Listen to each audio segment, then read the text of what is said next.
Investor utamanya asing cukup sulit untuk berinvestasi di tengah kondisi yang ada. Lalu bagaimana sebetulnya untuk bisa mengupayakan agar para pelaku usaha dalam negeri justru bisa yang menjadi lokomotif dalam membangun smelter tanah air?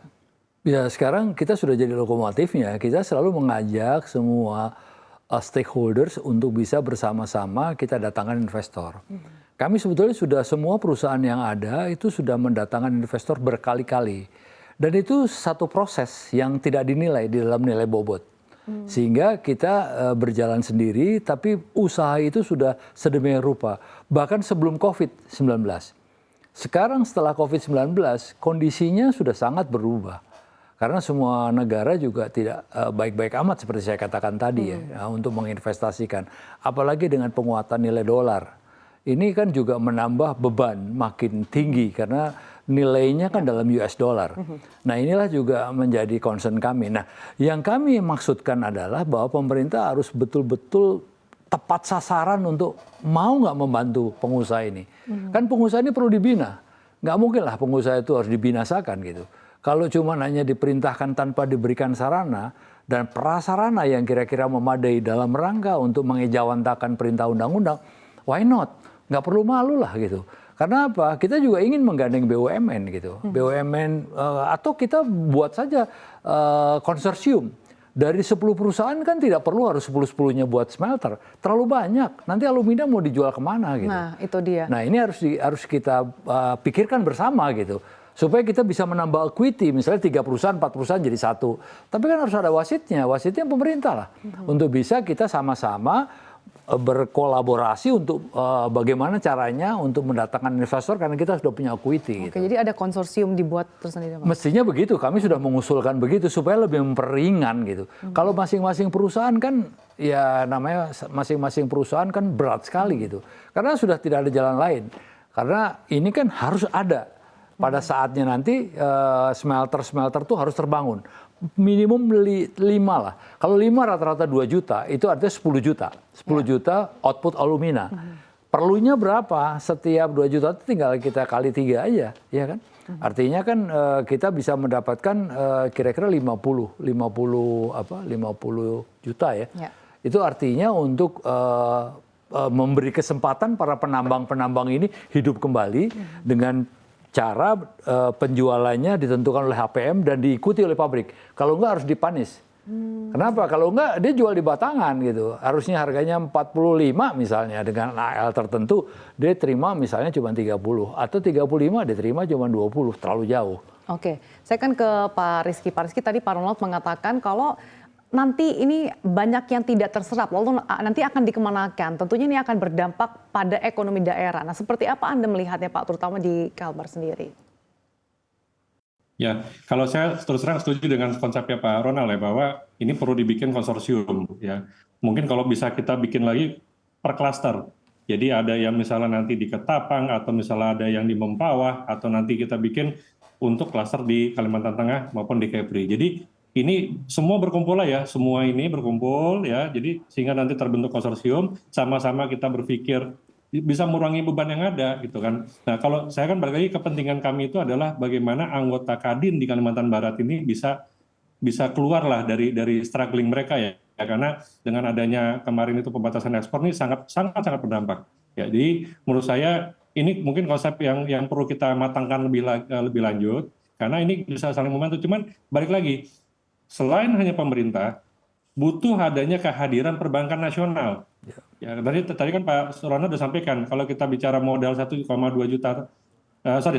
miliar dolar aja kan, equity 20-30% udah sekitar 300 juta dolar kan. Sisanya bisa nggak ditanggung misalnya oleh sindikasi perbankan nasional dengan bunga yang lebih murah gitu kan. Karena kalau kita mau ngambil hutang luar negeri kan nanti akan ada selisih kurs lagi ini yang menurut saya juga akan jadi memberatkan para pelaku usaha.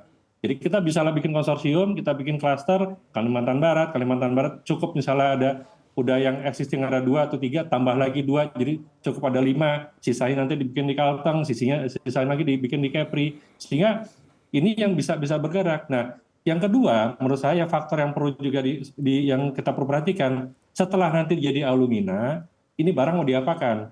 Ya, karena sekarang kan kemampuan penyerapan oleh Inalum aja masih terbatas, 750.000 sampai 1 juta ton alumina yang bisa diserap. Sisanya ini mau apakah kita ekspor?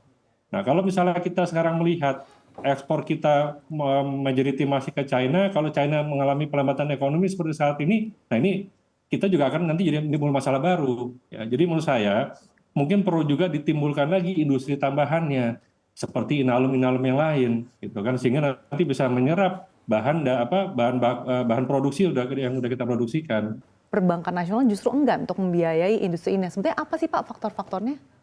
Ya banyak. Tadi seperti Pak Rizky katakan bahwa memang masalahnya itu kalau kita menjual sesuatu yang kita anggap itu oleh pemerintah dianggap visible, oleh bank nggak dianggap visible. Artinya kalau dari bank pemerintah saja sudah tidak berani untuk ikut di dalamnya, bagaimana bank asing ya? Ini yang pertanyaan kami gitu. Kami sudah ajak, bank-bank pemerintah sudah kita ajak. Tapi begitu dia pelajari, wah BEP-nya panjang ini. Oke. Ya, kalau panjang atau tidak ini kan sebetulnya kan analisa perbankan jauh lebih ahli. Kami kan orang-orang teknik ya. Sehingga kami berpikir kalau kami tawarkan juga ke sindikasi pun katakanlah di luar, ini pun pertanyaannya sangat panjang. Apalagi tadi Pak Rizky menyinggung masalah-masalah power plant misalnya, wah itu masih green energy dan lain sebagainya. Nggak seperti dulu. Cina boleh mengatakan dulu 15 tahun yang lalu apa aja bisa dibuat. Sekarang mereka tidak mau buat power plant lagi. Padahal kemarin Cina masih mau buat. Mau dikontrakkan dengan negara-negara lain. Ini juga pekerjaan-pekerjaan yang sangat perlu banyak pemikiran yang harus kita keluarkan, belum lagi investasi yang cukup besar. Nah, lanjutkan tadi terkait dengan pembentukan konsorsium klaster. Kalau pandangan Anda nanti mekanismenya ini akan seperti apa sih Pak? Ya sebetulnya sudah kelihatan, sebaran boksit itu kan kelihatan. Kalimantan Barat seberapa, Kalimantan Tengah seberapa, nanti di Bintan atau di area Kepulauan Riau itu seberapa.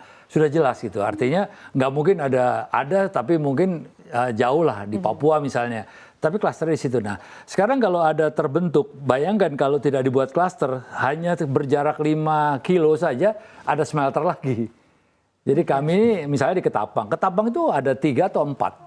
Nah ini kalau misalnya nanti dibuat klaster, supaya nanti daerah areanya terjaga, kedua lingkungannya juga terjaga, supply-nya terjaga, ini kan ada tempat-tempat yang sudah ditentukan. Seperti Pak Rizky tadi katakan, itu jelas kita sudah punya kok petanya, artinya deposit tambangnya itu di area mana. Oke, saya akan kembali ke Pak Rizky. Kalau terkait dengan konsorsium klaster ini kan tampaknya juga masih cukup panjang prosesnya, butuh waktu untuk diskusi panjang dengan kementerian atau instansi terkait. Tapi kalau untuk short term-nya Pak, apa sih insentif ataupun mungkin relaksasi yang dibutuhkan untuk industri bauksit ini?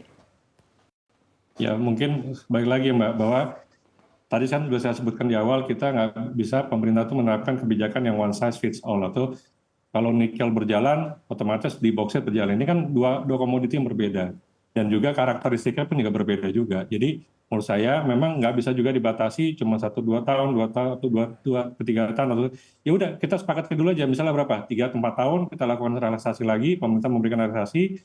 Nah tapi juga pelaku usaha pun juga segera berkumpul, bentuklah konsorsium itu kan. Nah nanti pemerintah pun juga harapannya apa? Misalnya power plant nih, kan konteksnya PLTU-nya juga nggak bisa. Oke, kita bikin PLTG, kita ajukan minta harga gas tertentu HGT, gitu kan. Termasuk misalnya untuk alumina ini bisa diberikan harga gas tertentu. Jadi kita coba sebisa mungkin mendapatkan yang bisa minimize cost lah, gitu kan. Harapannya seperti itu. Nah, kebicara short term ya mungkin ya lebih baik sih itu relaksasi dibuka dulu aja, gitu kan. Karena kalau nggak nih suffering loh, kami berkepentingan. Kenapa? Karena anggota kami Kadin Kalimantan Barat ini yang udah terimbas. Jadi saya juga bicara ini memang kompetensi kami.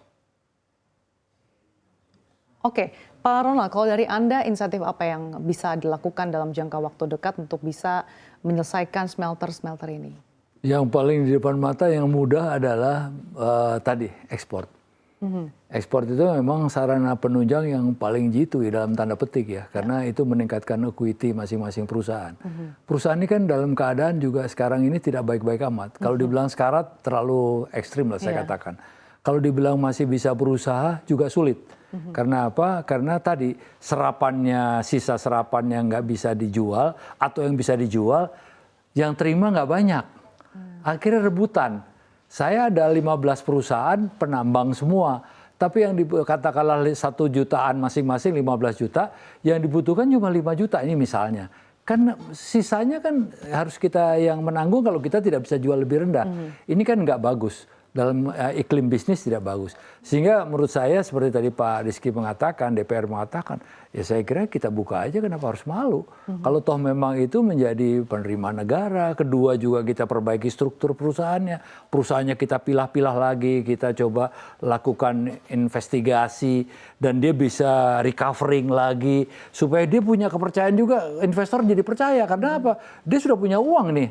Mereka sudah bisa mulai tumbuh berkembang lagi sehingga kepercayaan investor akan jadi lebih baik menurut saya. Iya. Bahwa nanti ada juga selentingan bahwa wah nanti harga jadi rusak di luar negeri, ya kita atur lah, artinya berapa besar sih yang bisa kita ekspor supaya equilibriumnya keseimbangannya harga bisa terjaga. Oke. Jadi semua happy lah.